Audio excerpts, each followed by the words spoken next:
Welcome back inside the Madden Report. Once again, I'm your host, James Madden. Unfortunately, I'm alone today, but still doesn't take away from the fun that we have on tap for us this week in the first week of March Madness, which is always a fun and action-packed week in the college basketball and the sports world.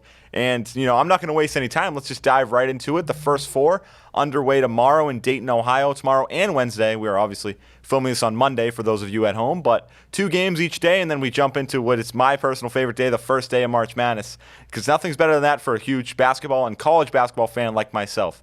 So without further ado, we're going to jump right into the first four, and we have 2 games on Tuesday afternoon. First, Texas A&M Corpus Christi and Southeast Missouri State, 2 teams that are very different stylistically. Texas A&M Corpus Christi loves the outside shot. They love to shoot from the perimeter. They're not much of a team that wants to play down low. But Southeast Missouri State, on the other hand, they love their guards, but their guards, they don't shoot outside. They like to get to the rim and like to finish around the rim. 2 teams that weren't one team, Southeast Missouri State, they were second in their Ohio Valley. Excuse me, not second. That was Tennessee Tech, 5th in the Ohio Valley. So a little bit of an underdog, went all the way. They won 4 games in 4 days in Evansville, Indiana. Texas A&M Corpus Christi was the top dog in the Southland. They went all the way, and they got back to the tournament for the second time ever, which the first time was obviously last season. So in this game, I'm going to go Southeast Missouri State. I don't like the Southland Conference in particular. They haven't really had much success in March Madness. They've never won a game as a conference. And Texas A&M Corpus Christi, like I said, an inexperienced team, just the second ever appearance in program history. So I'm going to go with Southeast Missouri State. They're making their second appearance, their first since 2000. So 2 teams that are a bit of newcomers to the March Madness bracket, but that's how we like it in the college basketball world. Next up, the other game on tomorrow night, that is Arizona State and Nevada. 2 teams that just squeaked in. Nevada is the last team in the field, the 4th team from the Mountain West to make it alongside Boise State, San Diego State, and Utah State, who we'll touch on later. But this is a fun one. 2 teams that are very similar. 2 teams that have familiar faces. So Desmond Cambridge, Devin Cambridge, and Warren Washington, 3 players on Arizona State, all transferred in from Nevada this past season, and they're going against their former coach, Steve Alford, some of their former teammates. So it should be fun. 2 teams that have made a name for themselves in the past few years in college basketball. We all know about the Hurley brothers. Bobby Hurley is still at the helm in Tempe with Arizona State. So it should be a fun one. 2 teams, like I said, that just squeaked in. Arizona State went all the way to the Pac-12 semifinals, which seemed to be the icing on the cake to get them into the tournament. Nevada bounced early in the Mountain West tournament against San Jose State, still got in regardless. They were able to be the last team in the field, the 68th team per se, but still ranked in the 40s or so. So Nevada and Arizona State, for me personally, I'm going to go Arizona State. I think they have more talent, more experience in the tournament. And like I said, 3 players who know Nevada all too well in the Cambridge brothers and Warren Washington. So I'm going to go with the Sun Devils to move in and take on, I believe it would be Iowa State in the next round. And then next on Wednesday night is another matchup between 16s. The worst team, I don't want to say worst team, but the team with the worst record, well, the second worst record to ever play in March Madness, coming in at 12-20. The Texas Southern Tigers taking on the Knights of Fairleigh Dickinson. Another game where it's kind of a little bit of bottom feeders. The last 2 teams in the bracket, Fairleigh Dickinson with a 19-15 record, Texas Southern 14-20. And I'm going to go Fairleigh Dickinson in this one because I don't think Texas Southern is all too good. Texas Southern came in last in their conference in the SWAC, a historically black college and university conference. They beat the top dogs. They beat Alcorn State, then Grambling State, the top 2 teams in the conference. But I don't see Texas Southern as I don't want to say good team because they made the tournament, and that's what everyone strives to do. Some better than some teams around, including my team, the Florida Gators. But Texas Southern, not the best team in the bracket. And for me, Fairleigh Dickinson, I'm going to go in a barn burner because I don't think both teams are all that good. And I think regardless of who wins this one, they're going to go on and face Purdue, and I think we all know how that ends. And lastly, in the last first 4 matchup is my personal first 4 matchup favorite is the Mississippi State Bulldogs and the Pittsburgh Panthers. Pittsburgh was a team who led the ACC early on in ACC play until towards the beginning of February where they fell off a little bit, ended up finishing in 5th place. We know the ACC standings don't matter all too much because the 3rd place Clemson Tigers missed out in the field. And then another team, Mississippi State, which I'm not a fan of the fact they made it. I don't think they're that good, but the thing that they pose a lot of trouble for is their defense. This Mississippi State team can play defense. Chris Jans, first year, moved in from New Mexico State. They're 8th ranked in defensive efficiency in the country, and we've seen time and time again double-digit seeds that can play defense and that can score consistently enough are able to go on a little bit of a run. And Mississippi State, like I said, not a huge fan of their team, but a team to watch for in the coming days and coming weeks to make a Sweet 16 run. But for me personally, I'm going Pitt. I think Pitt has too much athleticism, too much size for Mississippi State to handle. Mississippi State, outside of Tolu Smith, doesn't really have much going on down low. They have Will McNair, and their front court isn't great. Tolu Smith will give you everything he's got, but outside him, not much going on in the front court. And Pitt, the ACC Sixth Man of the Year, Nike Sabanda, and the Guillermo Diaz brothers, they have one of the best newcomers in the country this season in Nelly Cummings, who transferred in as a grad transfer from Colgate, as well as Jamarius Burton. So a terrific guard play, which is we've seen time and time again. You need that in March because you don't have good guards, you don't win. It's that simple. And Nike Sabanda coming off the bench, I think it's going to be too much for Mississippi State, a team I would have much rather saw some other teams in there like Vanderbilt, Rutgers, but Rutgers had a really bad non-conference schedule. They played nobody. And at the end of the day, your non-conference scheduling hurt you if you're Steve Picciell and Rutgers. So Mississippi State, one of the last teams in, but for me, I'm going to go Pittsburgh because I think Pittsburgh has too much talent and too much athleticism for Mississippi State to handle. And next up, we move to the real bracket. Not the real bracket because those are some real teams in the tournament. But first off, we have the Alabama Crimson Tide, the number 1 overall seed, dealing with a lot of problems off the court. Hopefully they can steer clear of those and make a nice little run for the fans down in Tuscaloosa. Taking on the winner of Texas A&M Corpus Christi in southeastern Missouri. I don't picture or foresee a way that we can see another UMBC over Virginia, not only this year but in the near future. I don't see it happening, and I'm not going to dive too much into it. We'll dive into Alabama a little bit later, but Alabama, a real good team, a team that I think the most underrated part of them, they have terrific guard play. They have Brandon Miller, who, like we said, is in the midst of dealing with some off-court issues. We're not going to get too far into it, but one of their players kicked off the team, expelled from the school for capital murder charges. Brandon Miller linked into that. We don't want to speculate, allegedly, as they like to say in the journalism world. So Brandon Miller, if he's on his A game, Alabama's a tough team to stop. I mean, Alabama, their record 29-5 for a reason, and they're legit. I mean, when Javon Quinterly's on, we've seen at Villanova glimpses of the best Javon Quinterly we can see. He's a good player. So if he's able to play with his A game and play at the top level, Alabama's going to go far places because Javon Quinterly and Brandon Miller are going to lead them there. Another player that's really come on late into the season, a kid that I associate with, I wouldn't call him my friend, but someone I know, Rylan Griffin, a freshman from Richardson, Texas, coming on really strong, an underrated freshman in the SEC Conference. And he had a great month of February. Remember, one game, 19 points on the road against Oklahoma in the SEC Big 12 Challenge. So Rylan Griffin unnamed a monitor for outside shooting and a nice little breakout game in the NCAA tournament. Next up, in 8-9 game, we have Maryland and West Virginia, two teams that are very different. Normally, you'd picture West Virginia as a team that loves their defense. This year, not the case. Bob Huggins, one of the worst defensive efficiencies in his coaching career anywhere, including his time at Cincinnati. And Maryland is a team that you usually picture for their great offense, but under Coach Willard in his first year coming in from Seton Hall, that's not the case. They're a great defensive squad. So two very different teams stylistically, and one of my favorite games because 8-9 games are always fun. Actually, statistically, the 9 seed has won more than the 8 seed in the NCAA tournament. And the matchup I want to monitor is Kedrian Johnson of West Virginia and Jameer Young of Maryland. Jameer Young, one of the top scorers in the Big Ten, transferred in from Charlotte this past season, and Kedrian Johnson, one of the best defenders in the Big 12. 2 point guards going at it. And I think if Kedrian Johnson can limit the good looks and great opportunities for Jameer Young and the Terrapins, it's going to be very tough for Maryland to get past West Virginia because West Virginia, they're a gritty team. They play hard. They play tough, as every Bob Huggins team does. And at the end of the day, I think it's going to come down to the last shot, whoever's possession lasts. And I think the X factors in this game for Maryland are going to be Hakeem Hart and Dante Scott. For the reason I said Kedrian Johnson and Jameer Young are going to go at it the entire game. So it's going to come down to what Hakeem Hart and Dante Scott are going to be able to do, slashing.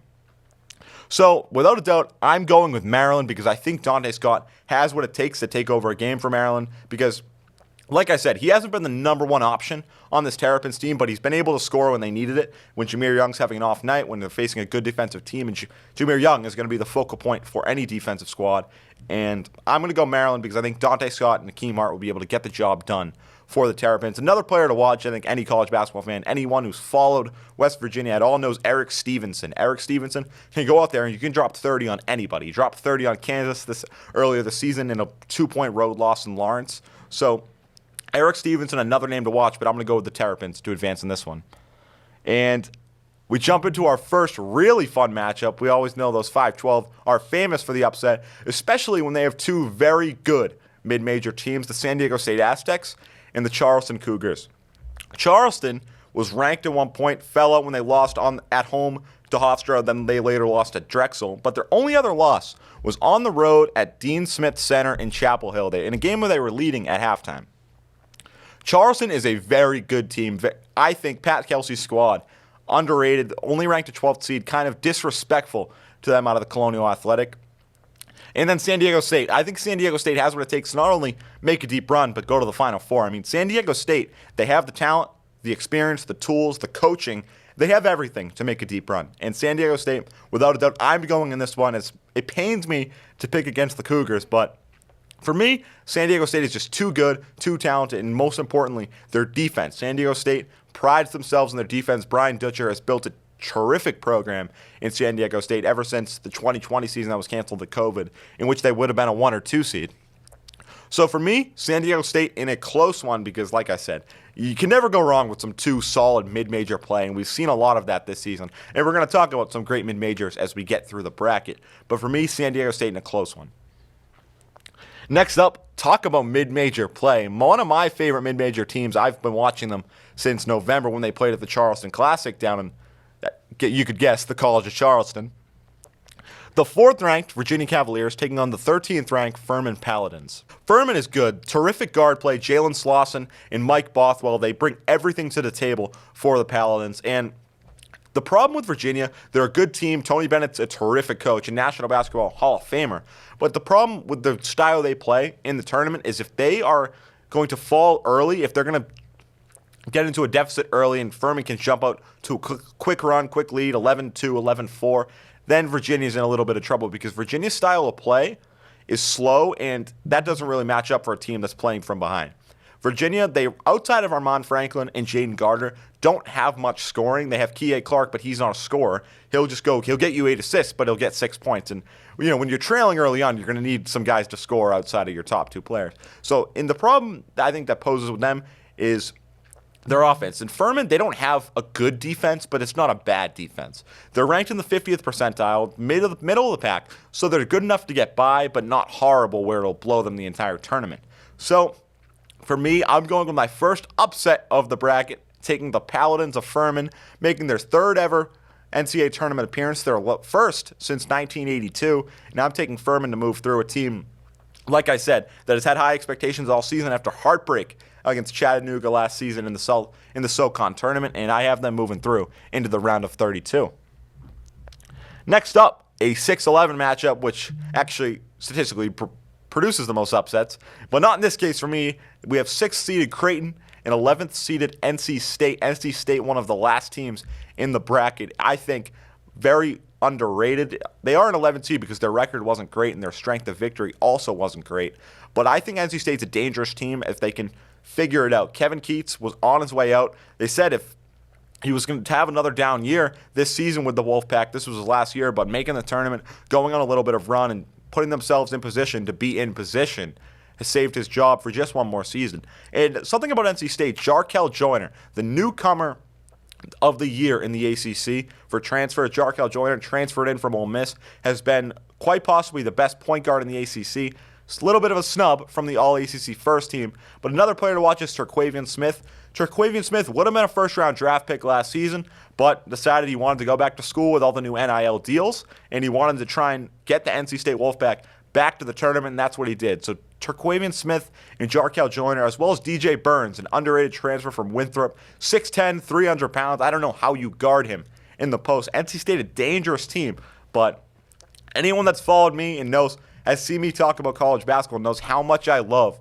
this Creighton Blue Jays team, a top 10 team in the preseason. Greg McDermott always finds a way to do a little bit of something with his Creighton Blue Jays. And the thing I like about this team is they're all ready to play. No team is in better shape than the Creighton Blue Jays. They run a 5-man rotation. They sometimes will mix in Frederick King and Mason Miller, the son of Mike Miller, NBA legend. Well, not a legend, but you get the point. And Creighton, they run a 5-man rotation, and they're in better shape than anyone you'll find in college basketball, and they have terrific guard play. Ryan Nembhard, who we didn't see in the tournament last season, and one could argue Creighton would have been a 5 or 4 seed if Ryan Nembhard didn't get hurt late in last season, and then another one is Trey Alexander. Alexander, a very underrated player, can knock down shots from beyond the arc. You have Baylor Shireman, who made the tournament last year with South Dakota State. And then, in my opinion, might catch a little bit of shade from this from some Big East fans back home. But Ryan Kalkbrenner, the best big man in the Big East, better than Sonogo, better than Iguodaro, better than anyone in the Big East. Ryan Kalkbrenner of Creighton. When he's been healthy, he's been good. And Creighton, the same could be said for them. They've dealt with a lot of injuries. Alexander, Kaluma, Kalkbrenner, they've all been hurt this season. But they're finally healthy, finally ready to make a run, and finally ready to make some noise in the NCAA tournament. So I'm going to go with the Blue Jays to advance over NC State. Next up, we have a 7-10 matchup. The Missouri Tigers and the 10th seeded Utah State Aggies. We talked about the Mountain West. 4 teams in the tournament for the Mountain West, just behind the ACC. I don't know if it speaks volumes of how good the Mountain West is or how weak the ACC was this season, but Utah State and Missouri going at it. And for anyone betting at home, take the over. Both teams do not play defense, but love their offense. Missouri and Utah State, 2 top-tier offenses, both in the top 10 in offensive efficiency and points per game. Missouri State has Kobe Brown. Remember that name for anyone who isn't big into college basketball. Kobe Brown is the man to watch on Missouri. Quite possibly the best big man in the SEC this season. Sorry, Oscar Tshiebwe. But Kobe Brown is the real deal. Demoy Hodge, transfer from Cleveland State. He came in with their new coach, Dennis Gates, and he's been doing great things in the backcourt with him. It's been Nick Honor, who seems like he doesn't miss aside from their semifinal in the SEC where he shot 1 for 12. But Nick Honor transferred in from Clemson, and this is just a team who has so many transfers, but they've all clicked, and they've all started playing really well together, and that's all that matters because year 1 under Dennis Gates has been a success, and Dennis Gates just signed a contract extension due to his great job he's done there. Picked to finish in the bottom half of the SEC, finished 4th, and ready to make some noise. A team I'm high on, a team I think they can make the Sweet 16 and take down Arizona. So I'm going to go Missouri over Utah State. Next up, the 2nd-seeded Arizona Wildcats, the Pac-12 tournament champions, and the 15th-seeded Princeton Tigers. Princeton put off the upset yesterday. It wasn't much of an upset because they were home due to the little rotation they have with the hosts of the Ivy League tournament, but they beat Yale, who was the top seed, in Arizona Saturday night, a late one. It was up till 1 a.m. watching that one. Arizona took down UCLA. UCLA battling a lot of injuries. We'll talk about them later, but Arizona, they're a team that could have very well won the Pac-12 regular season title, neck and neck with UCLA all the way through. Ended up losing on the road at Pauley Pavilion, had some bad losses, like on the road to Utah. That's really what ended up being their downfall and the reason they didn't win the Pac-12 regular season title. But Arizona, against Princeton, I think it's pretty straightforward. And I don't want to say that because last year I said no shot a 15 seed beats a 2 seed. And sure enough, the Kentucky Wildcats lost to St. Peter's, and I looked like an idiot on the next show. So I don't want to count on any 15 seed because the past 2 tournaments, there's been a 15 seed make the Sweet 16 and a 15 seed make the Elite 8. So I'm going to go Arizona, but not for sure, because, like we said, anything can happen in March. Florida Gulf Coast, Lehigh, Mercer, whoever it may be. There's been so many upsets, and you can't count out the Princeton Tigers because they have made upsets back in the later 80s, early 90s. So I'm going to go Arizona, but not with 100% because, like we said, this is March, and you never know. Next up, we have Purdue versus the winner of Texas Southern, Fairleigh Dickinson. We already talked about that and how I had Fairleigh Dickinson winning, but similar to the Arizona game we just talked about, I don't see a way where Purdue loses because at the end of the day, we've seen 116 seed beat a 1 seed, but it's not going to happen again. And I can assure you that. 15 over 2, maybe. 16 over 1, it's not happening. And we have Zach Edey on Purdue, and man, 7'4", great footwork, great touch around the rim. Can Fairleigh Dickinson guard that? No. I mean, I don't mean to be disrespectful to Fairleigh Dickinson, but I'm sure you ask Coach, I'm not even sure who their coach is, but I'm sure you ask the Fairleigh Dickinson coach, and you'd say, yeah, you might be right. So Purdue in a landslide, but the Boilermakers we'll talk about them again when we come up to Florida Atlantic. But talking about Florida Atlantic, the 8th-seeded Memphis Tigers and the 9th-seeded Florida Atlantic Owls, two teams I was unhappy were picked to draw against each other because two teams I think are not only capable of making the Sweet 16, but maybe the Elite 8. Some of the most dangerous 8 and 9 seeds going at it in the first round. 8th-seeded Memphis, they just beat Houston in the AAC title game. Houston was obviously without Marcus Sasser, but Memphis, a lot of experience. The oldest player in Division I, DeAndre Williams, who's 26 years old. I'm not sure that should be allowed in the NCAA because we got kids that are 17 playing, but DeAndre Williams, talk about experience in his 7th season with the Memphis Tigers after red shirts and COVID years and injury red shirts, whatever it may be. DeAndre Williams, still a member of the Memphis Tigers roster. And then Florida Atlantic. What Dusty May has done with this Florida Atlantic program and with this Florida Atlantic team is ridiculous. I mean, 31-3. They don't miss from beyond the arc. They ran right through the Conference USA tournament. They ran right through everything in their path in their regular season schedule. And Florida Atlantic, they're the real deal. I know a lot of fans like to discredit teams that don't have the strongest conference schedule, but for me, that's not the case because you win 31 games, you're good. I mean, regardless of who you play, because winning games in any sport at any level is difficult. So if you're winning 31 games and 31-3, that's your record, I'll tell you what, you've done something right. So I'm going to go Florida Atlantic in this one. And this might be the best matchup on the bracket because both teams are just so good, so talented, and so different because Memphis is very physical. They love down low because they're not going to shoot the ball well on the outside. Like we said, DeAndre Williams, 6'8", 6'9", down low. He'll just throw guys around. And then you have the Florida Atlantic roster, which just loves 3 balls. And they don't miss from 3. They haven't missed all season. But the problem is when they're starting to miss, they'll dish it down low, open up the floor, and start scoring around the post. And that's the thing with Florida Atlantic, and that's why they're very dangerous. And I think not only will they beat Memphis, but they will also move into the Sweet 16 and take down Purdue. And it's a risky pick because a lot of people like Purdue. I'm not a big fan of the Purdue team, the Purdue program. I think they always blow it in March. And Purdue, I think, is going to fall to Florida Atlantic in the Sweet 16.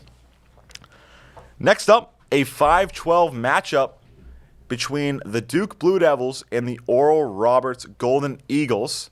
A game that I was very upset where they were drawn against each other because I think both teams are good enough to not play each other. Duke could have been seeded very higher. So could Oral Roberts. Oral Roberts, I think, shouldn't have played as good of a team as they are. It's a little bit of discredit to them because what a program they've built, talking about a 15 seed that's gone on a run. But we also have a new guest next to me. He has made his way onto the set, Coach Madden. Coach, thank you for joining me today. And like I said, Duke, Oral Roberts, we're a little halfway down the bracket, but Duke, Oral Roberts, who you got in this one? I like Duke. I think they really just kind of started playing well late once they got into John Shire's system and all that. This is going to be a really good game. Oral Roberts is not a slouch, but I still like Duke. I think they're on a mission. I think they got a chip on their shoulder. And I'm with you on this one. This is a tough game for me because of how good both of these teams are. And Duke, like you said, late in the season, they went on a little bit of a run. They won the ACC tournament title, and they got hot at the right time. We talk about teams getting hot at the right time, getting cold at the wrong time, and Duke got hot at the right time. And Oral Roberts, like you said, not a slouch, didn't lose in the Summit League, rolled right through the Summit League tournament, had 96 points in their Summit League title game, and at the end of the day, haven't lost since January 11th. And like I said earlier, fans discredit teams for who they play, but I think when you win as much as Florida Atlantic or Oral Roberts has, you're doing something right, and there's not much to discredit. So I'm going to go Duke in a close one because I think both teams are just so good, and I think Duke, like you said, playing with a chip on their shoulder, they're getting hot. I think it's just going to be too much talent, too much athleticism for Oral Roberts to handle. And next up, we have another game down in Orlando, Florida. Orlando, Florida was given some great games. We have the 4th-seeded Tennessee Volunteers taking on the 13th-seeded Louisiana Ragin' Cajuns. I like the upset in this one, James. I don't think the SEC was all that great this year, and Tennessee is definitely one of those middle-of-the-pack, maybe higher-end middle-of-the-pack teams in the SEC, but I foresee a big upset in this one. I'm with you on this one. I have the upset as well. I like this Louisiana team. They have great guard play, and they had the the Sun Belt Big Man of the Year was Jordan Brown. Jordan Brown's 6'11". He can play like a guard. He can shoot like a guard, but he can also get down and dirty in the post and throw guys around and finish around the rim. And I think the big problem with Tennessee is they're without their point guard. He tore his ACL a few weeks ago, Zakai Ziegler, and I watched Tennessee play Missouri in the SEC tournament, and they didn't look good at all. I think Tennessee, they've turned the season around, but in the wrong way. Since the midpoint of January, they've started to fall apart and starting to hit a cold streak. And like we said, Duke's getting hot at the right time, but Tennessee's getting cold at the wrong time. And I'm going to go with the Raging Cajuns with the upset pick, just like yourself. And next up, a fun matchup. Kentucky and Providence, very different teams. Bryce Hopkins was the runner-up for Big East Player of the Year, facing his former squad. So 6-seeded Kentucky taking on 11-seeded Providence. I like Providence in this one, but my only caveat is, does Cooley have his 1 foot out the door, and does that play into effect how the kids will end up ultimately playing for him if they know he's, out the door to Georgetown? But I do like the Big East. The Big East is my favorite conference in the country. I just think they all run good stuff, and it's just a different kind of basketball. But I do like Providence in this one. And like you said, you never know. The thing with Georgetown is they pay money like it's a football team because they don't have a football team. And there's been 2 rumblings. Penn State head coach Micah Shrewsbury will get to Penn State in a little bit. And now, obviously, Providence head coach Ed Cooley. But that's for another time. And like you said, this is going to be a fun one. Bryce Hopkins was a member of that Kentucky squad last year, played 6 minutes a game, 2 points per game. And now he made the jump over to Providence in the transfer portal and averaged 19 and 8. So I'd say for the future of his career, definitely the right fit for Bryce Hopkins. He's the guy at Providence, the runner-up for the Big East Player of the Year. And I'm going to go with Providence in the upset pick because I don't like this Kentucky team at all. I don't think they gel well together. They don't have much of guard play outside of Case and Wallace. And the problem with him is he fouls way too much and ends up being in foul trouble more times than he's on the floor. So I'm going to go Providence in the upset pick. Next up, the 3rd-seeded Kansas State Wildcats taking on the 14th-seeded Montana State Bobcats. Who do you got in this one? I'm not a big fan of the Big 12, but I still will say K-State's going to prevail in this one. Not too sure how Montana is, but K-State, just high level of play, I think will get through this one. In Kansas State, they've done some great things in the Big 12 this season. They were picked to finish last in the preseason poll, went all the way, finished 3rd. Jerome Tang, first year with the squad, a longtime assistant at Baylor. And I like Kansas State's team. I think their terrific guard play is what's going to really be what's going to make or break them, is Marquise Noel. Marquise Noel, great player, great facilitator for the Wildcats, and has been able to score for them as well. Another player is Keontae Johnson, but I don't think Keontae Johnson is as much of an X factor as Noel because Noel is the reason their offense has been so good. But if he disappears, the team disappears, and they're out of the tournament, even in the first round against Montana State. Montana State, a tough team, made the tournament last year. Very similar players who know what the tournament's like, and maybe they have a taste of it, and maybe want to pull off an upset and put themselves in the record books.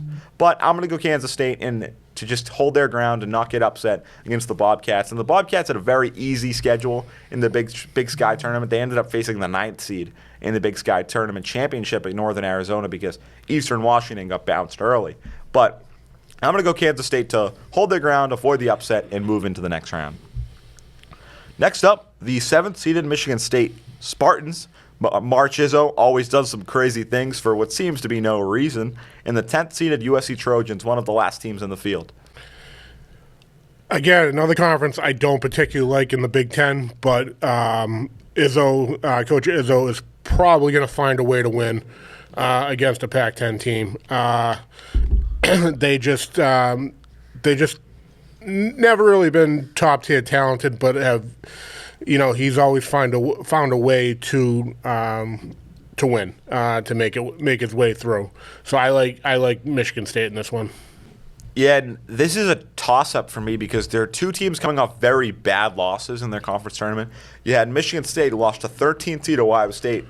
And nothing against Chris Holtmann, great coach. He's done great things both at Butler and at Ohio State, but that was just not a good team this year. Ohio State didn't have much going for them outside of Bryce Sensabaugh, who was not even playing in the game. He was injured. So Michigan State coming off a horrible loss in the Big Ten tournament, as well as USC, the third seed. They took on Arizona State, and Arizona State winning that game is really the reason they cracked the field. They were the second to last team in, playing Nevada, who was the last team in, like we previously talked about. So I'm going to go USC, and like I said, I hate picking against Tom Izzo in March, but I'm going to have to do it because I've never liked this Michigan State team. I watched them play back in November in the Champions Classic when they played Kansas. They got absolutely run out of the gym. So not a big fan of this Michigan State team. I don't think their defense is all that great, even though their numbers show it, because, like you said, I'm not a big fan of the Big Ten, and the Big Ten always seems to blow it in the tournament. And USC, I think if Boogie Ellis can go score like he has all season, I think USC takes care of business and moves into the next round. Next up, the second seed in Marquette Golden Eagles. Is surprising how well they've done in the Big East and nationally, taking on another local team, the 15th seeded Vermont Catamounts. I like Marquette in this one, James. Like I said, the Big East to me is the best conference in the country, and I just think that everybody beat each up every night, and there were no close games or upsets all year. There were whatever. There was just it's a very good league, and I don't foresee them losing in the first round, especially to Vermont. And I like this Marquette team a lot. We talked about big men in the Big East earlier, and I said Oso Ighodaro, not as good as Ryan Kalkbrenner, but very close.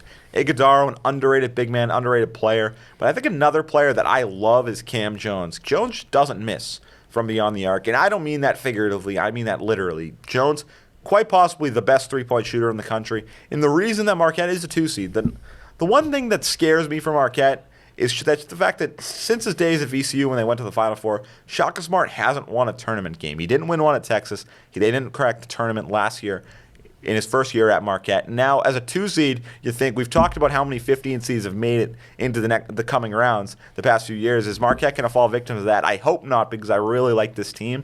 So hopefully Shaka Smart is able to overcome these March woes and get his team rolling and find his team make his way to the Final Four. So I'm going to go Marquette Golden Eagles to take care of business, avoid the upset, and Shaka Smart gets his first win in the NCAA tournament since 2015. Next up, we're moving over to the Midwest region, and I'm sure Kansas fans back in Lawrence are very upset they're not in this region because they make it all the way to the Sweet 16 Elite 8. You're playing in Kansas City, but the first-seeded Houston Cougars playing the 16th-seeded Northern Kentucky Norse. Houston will get through this one, I think, fairly easily. Just the style that they play, not many can keep up with that. So I like Houston. Yeah, and like I said, I don't think a 16-over-1 is going to happen again anytime soon. So I'm going to go Houston. Not talk too much about it because there's many more matchups that catch my eye, and I'm sure catch yours, rather than Houston, Northern Kentucky. But I think Houston takes care of business. Marcus Sasser, I'm not sure he'll play in the first round. It might be smart to sit him out and not risk a further injury against a team. You should take care of business. But Marcus Sasser looking to get healthy and looking to make a little bit of a run with Kelvin Sampson and their boys. Next up, an 8-9 game, and this is a little bit of a home game for Auburn, but the 8th-seeded Iowa Hawkeyes taking on the 9th-seeded Auburn Tigers. I spoke poorly of the SEC earlier, but I do like Auburn. I think they get up and down, they get after it. I think they'll get through this one. They're just a little bit different than some of the other SEC teams this year, so I like Auburn in this one. And I like Auburn. Like I said, it's pretty much a home game. The game's being played in Birmingham, Alabama. Not a few hours down the road, and those Auburn faithful, I'm sure they'll make the trip down.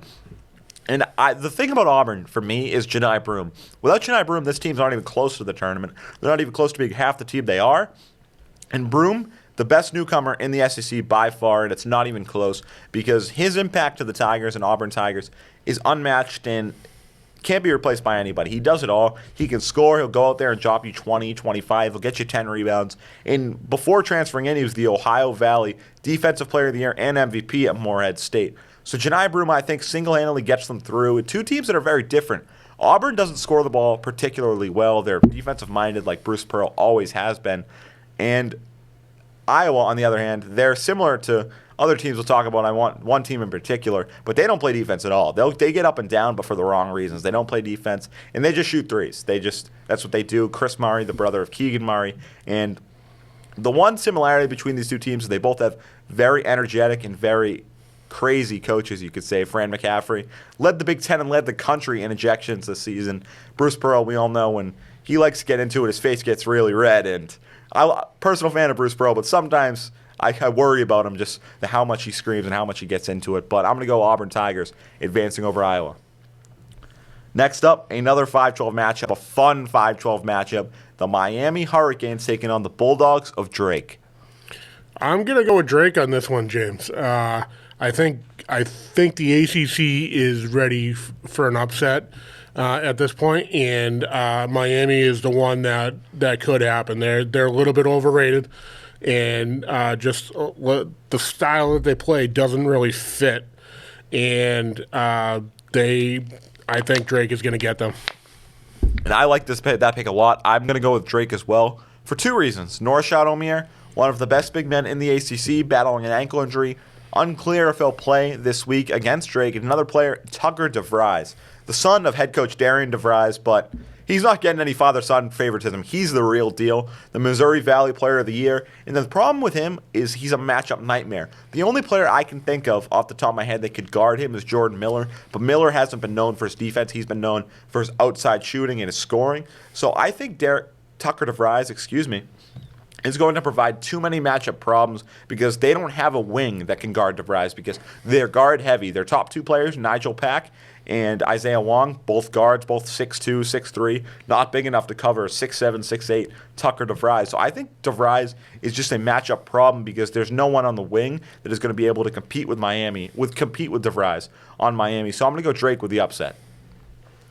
And next up, we've talked about the good mid-majors in this bracket. The 4th-seeded Indiana Hoosiers taking on the 13th-seeded Kent State Golden Flashes. Again, with the level of I think Kent State's in the MAC, and if I'm correct, I like the MAC a lot better than I do like the Big Ten. I just think it's more competitive. I think it's the Big Ten was kind of top heavy and bottom ended, and I'm going to take Kent State in this one. I love this Kent State team. I have Kent State going to the Sweet 16 in my bracket because I love Sincere Carey, and I love this team in general because Kent State, and the thing I like about them the most is they didn't play cupcakes. You see a lot of these mid-major teams, they play D2, D3 teams in their non-conference schedule, but they went on the road to Houston, lost by 6. They went on the road to Gonzaga, lost by 7. This team's the real deal. Kent State can play with anyone, and they've shown that. And I think Indiana, I'm not particularly a fan of Indiana. They didn't look good in the tournament, the Big Ten tournament. They lost to Penn State, a team Penn State's all right, nothing against Penn State, but a team that Indiana, if they want to be a 4-seed, should take care of. And they've also battled injuries. Race Thompson was hurt early in the year, has come back, but hasn't been the same Race Thompson that we saw back in November and December. Xavier Johnson, the starting point guard for the Hoosiers, out for the year with a broken foot.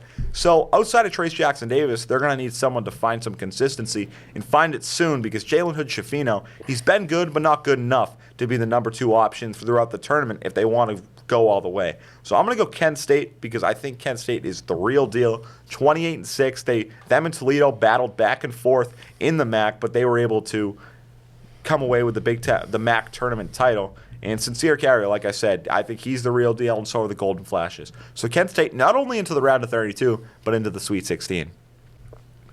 And next up, we have talked about the first 4 matchup. Iowa State taking on the winner of Mississippi State Pitt. We talked about how I think Pitt's going to win that game. But Iowa State taking on Mississippi State or Pittsburgh in the first round. I like Iowa State in this one. I just think that they're probably the more put together program at this point in time, and I'm gonna go with Iowa State. And Iowa State, compared to those two teams, has a lot more experience. And I'm just dreading for any offensive basketball fans in the entire college basketball world for Mississippi State, Iowa State to not happen because both teams top 10 in defensive efficiency. And anyone who loves offensive basketball is not going to want to watch Iowa State and Mississippi State play each other because both of those teams hate scoring, but they love defense. And like we said, defense wins championships. But I'm going to go with, like I said, I think Pitt's going to beat Mississippi State. Then I'm going to take Pitt over Iowa State because I think Pitt has too much offensive firepower for Mississippi State or Iowa State to handle because both of those teams cannot score. So I'm going to go Pitt moving on. The only problem is that they don't have experience like Iowa State has. But we've seen that experience isn't everything because St. Peter's, Oral Roberts the past few years have made deep runs. So I'm going to go Pitt moving into the round of 32. Next up, the 3-seeded Xavier Musketeers taking on the 14th-seeded Kennesaw State Golden Eagles. Kennesaw State making their first tournament appearance in program history. I like the upset here, James. I'm not a big fan of Xavier, never have been. I just think they're sometimes overrated. I think this is one of those years. I think Kennesaw State will move on into the round of 32. And I think this game's going to be a lot closer than most people imagine. I'm still going to go with Xavier because I think that they have too much talent. I like this Kennesaw State team. They're gritty. They play very tough defense. And I think the problem with Xavier is, and I hate that I have them going to my Final Four, but I just think they have an easier side of the bracket than other teams. But the problem with Xavier is they were who I was talking about when I say they don't play defense, and they don't play defense at all. They've had games where they've scored 86 points in regulation and lost. Like it kind of angers me how bad their defense is at this point. Sean Miller has never been a coach that's had bad defenses, but for whatever reason, his first year at Xavier, not a great defense. So I'm going to go Xavier in a close one. I think this is going to be a lot closer than people think, but I'm going to stay with the common pick and pick Xavier over Kennesaw State, like we said, making their first appearance in program history. Next up, a 7-10 matchup between the Texas A&M Aggies and the Penn State Nittany Lions. Penn State, their first appearance since 2015. I'm going to go with Penn State in this one, James. I just think that they're another one that's a little bit more put together than their opponent. It's going to be a tight one, but I think Penn State will prevail in the end. And I like this Penn State team a lot. I thought they were very good back in November. Then they had a bit of a slow start to Big Ten Big Ten regular season play. Then picked it up at the end of January, early February. And Mike Shrewsbury, like we said, some rumblings about moving over to Georgetown, but they still have to play the tournament, and that's all the players and Shrewsbury is worried about. But I'm going to go with Penn State as well. I don't particularly like this Texas A&M team. I think they're very overrated. And I don't like to use the O word very often, but I just don't think they're that good. They will finish second in the SEC, but like you said, the SEC was very weak outside of Alabama this season. And I'm going to go Penn State because I think the biggest thing is going to be Jalen Pickett. Jalen Pickett could very well be a first-team All-American, and I think the most underrated point guard matchup of this game, of the tournament, is Wade Taylor versus Jalen Pickett. Wade Taylor, obviously, of Texas A&M, and I think that Penn State will come away with the victory, move into the second round, and I think they'll give Texas a lot of problems, but we're going to talk about the Texas game first. Next up, the second-seeded Texas Longhorns taking on one of the best mid-major dynasties in the history of college basketball, the 15th-seeded Colgate Raiders. James, this one is going to stay true to form. Texas will get this one. I just think the two conferences are a little bit further apart. And the competition-wise, I just think Texas will get the W on this one.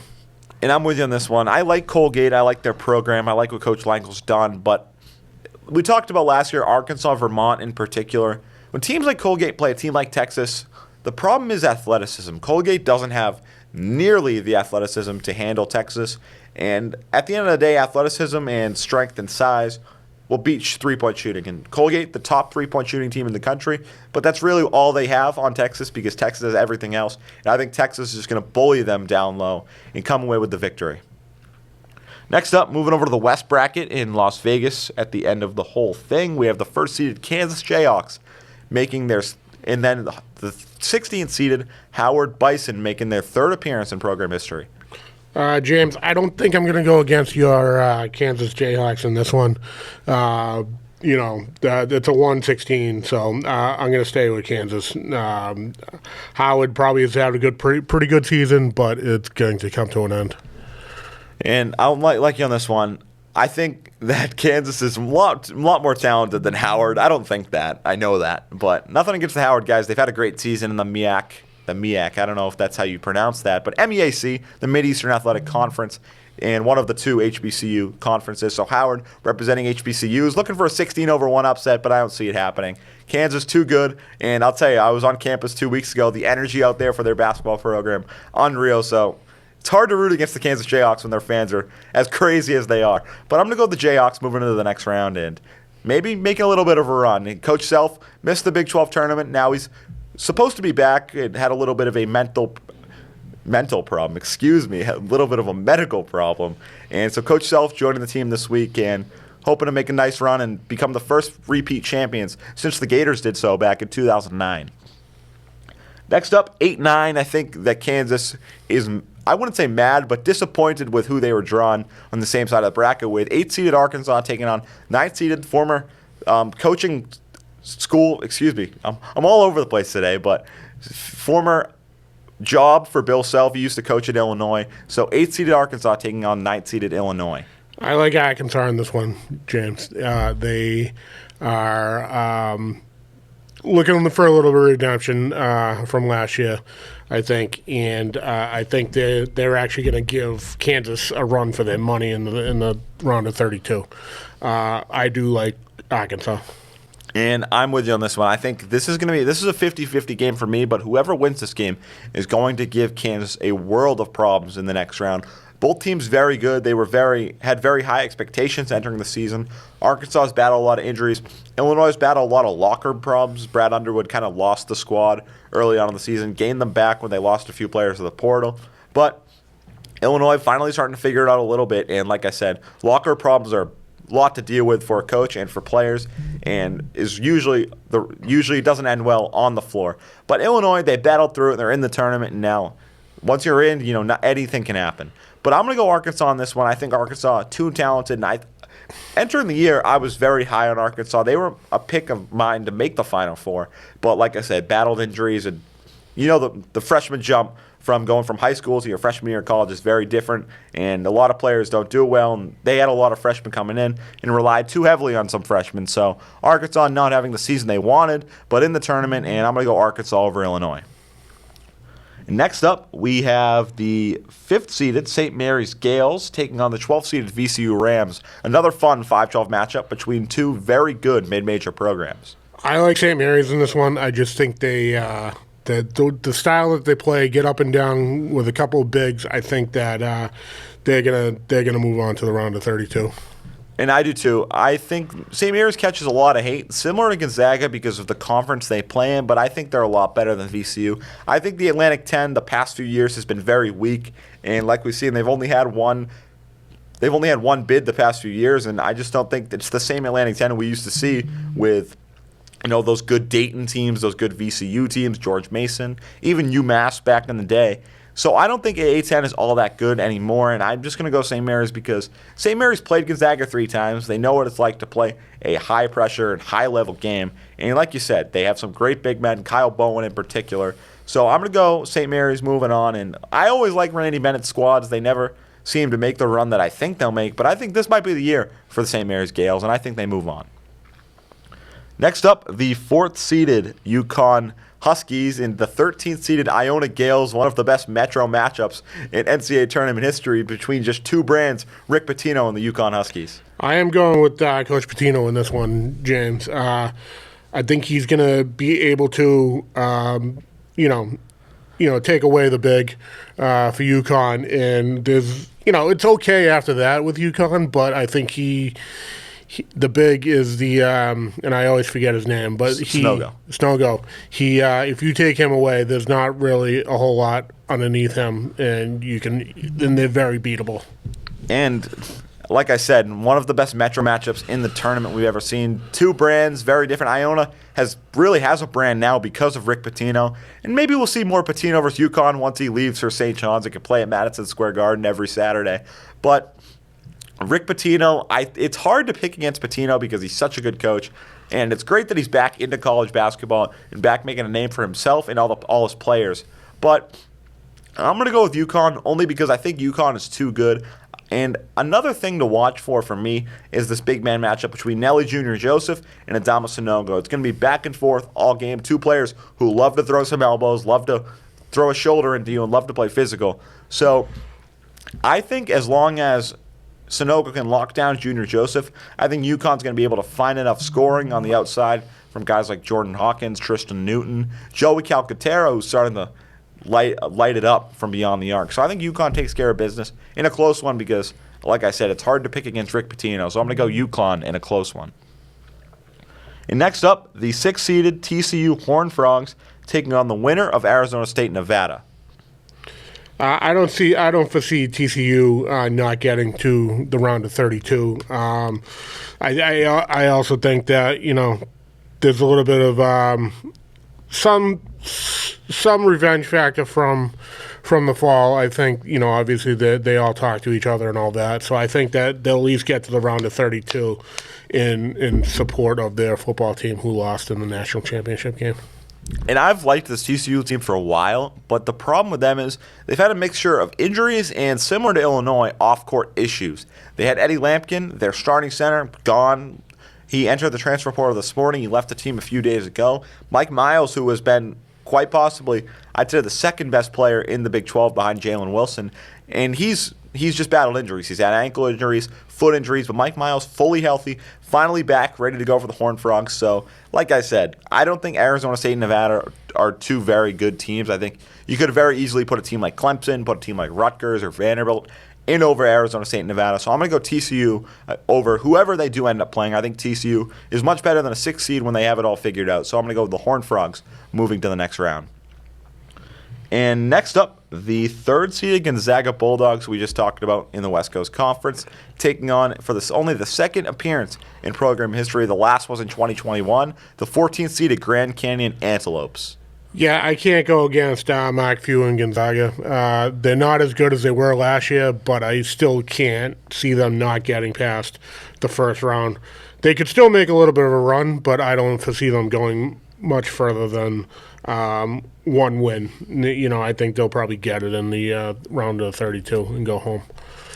Yeah, and I like this Gonzaga team a little bit, but similar to all the past Gonzaga teams, I've never just been high on them because they always have talented squads, but they always find ways to lose in March. It's never win from RFU. They always make a deep run and then really blow it when it counts. But the thing with Gonzaga, it's different from the past years. You had Nolan Hickman last year. You had Andrew Nemhart a few years ago. Is they don't have a true point guard. They have Malachi Smith who transferred in from Chattanooga, but he hasn't really gelled in his first year at Gonzaga. So they're a very front court heavy team. They have Julian Strother, who I think is the X factor on this team, because you have Drew Timme, he's going to go out there and get you 25, 30. But if Julian Strother can produce and score at a consistent rate, they're very dangerous. But Strother hasn't been able to do that this season as much as Mark Few had wanted to. So a very front court heavy team, and their guard play very questionable, very sketchy for me. So that's why I think that they're going to be an early exit, and their guard play scares me because they don't have a true number one point guard. Because Rasir Bolton, he's really ran their offense, but he hasn't been, the same point guard we saw with Nolan Hickman and the same point guard we saw with Andrew Nemhart the past few seasons. Next up, we have 7th-seeded Northwestern taking on 10th-seeded Boise State. I like Boise State in this one. The Big 12 is not the Big 12. The Big 10 is, soft. It's down a little bit, and I do like the way Boise State has been playing and has played throughout the year. I really like Boise State in this one. Yeah, Boise State, they're another one of those really good Mountain West teams. I think the Mountain West is the most underappreciated conference in college basketball. Leon Rice has built a powerhouse at Boise State. Max Rice's son has lit it up on the All-Mountain West first team. In Northwestern, I don't think Northwestern is even that good, but when you finish second in the Big Ten and when you have a 21-11 record, you're going to make the tournament. And Northwestern had a very bad non-conference schedule and a very good Big Ten record. So at the end of the day, you finish with 3 Big Ten losses, 4 Big Ten losses. You're getting in the tournament, but I don't think the talent's there. And quite frank, I think that the Boise State roster has more talent on it. So I'm going to go Boise State moving through. I just don't buy into the second-seeded in the Big Ten Northwestern hype. And Chris Collins, don't get me wrong, has done a great job with the program. They hadn't made the tournament ever when he took over the program. They've now made it twice since 2018. That was their first ever appearance in program history. But I'm going to go with the Boise State Broncos moving on. And lastly, we saved the best matchup for last. The team, I'll talk about it in a minute, but throw it over to you. The second-seeded UCLA Bruins taking on the Bulldogs of UNC Asheville. I think this is going to be the biggest upset for me in the first round of the tournament this year. I'm not a big fan. I've never have been of the Pac-10. How many other teams are on now? But the Pac-10 is just, it's a decent basketball league, and I just can't see UCLA getting past a good UNC Asheville team. Just the way they play, I think it'll be a different style for them to see. And yeah, I'm with you on this one. I love this matchup a lot. I think it's a sleeper. And I watched UNC Asheville in the Big South title game. They're good. Drew Pember, Tejon Jones, might be the most underrated 1-2 punch in college basketball. Drew Pember, he transferred him from Tennessee, so he knows high-level basketball when he sees it. And Tejon Jones, he's in the Big South tournament, he literally single-handedly took over the entire tournament. He didn't miss from three. He was dunking on everyone in his way. So I'm not going to go with UCLA in the upset pick, but if I were to pick a 15, 14, or 16 seed to win in the first round, UNC Asheville over UCLA would be my pick because another reason, UCLA has had a lot of injuries. Their starting center, Adem Bona, has a shoulder injury, questionable for this week's game against UNC Asheville. Jalen Clark, who is their best defender and a starter for them, also won Pac-12 Defensive Player of the Year, out for the year with a torn Achilles. So UCLA trending down with their injuries, UNC Asheville coming in hot after their Big South tournament victory. And like I said, if I had to pick one double-digit seed, not a double-digit seed, but 15, 16, that area, UNC Asheville would be my team to pick. But this should be a fun week of college basketball and basketball in general. Any basketball fan, any sports fan in the world loves March Madness as much as I do. And like I said, I'm James Madden, and on behalf of my co-host, Coach Madden, I'm saying so long and enjoy this fun-filled week of March Madness, and we will see you next week.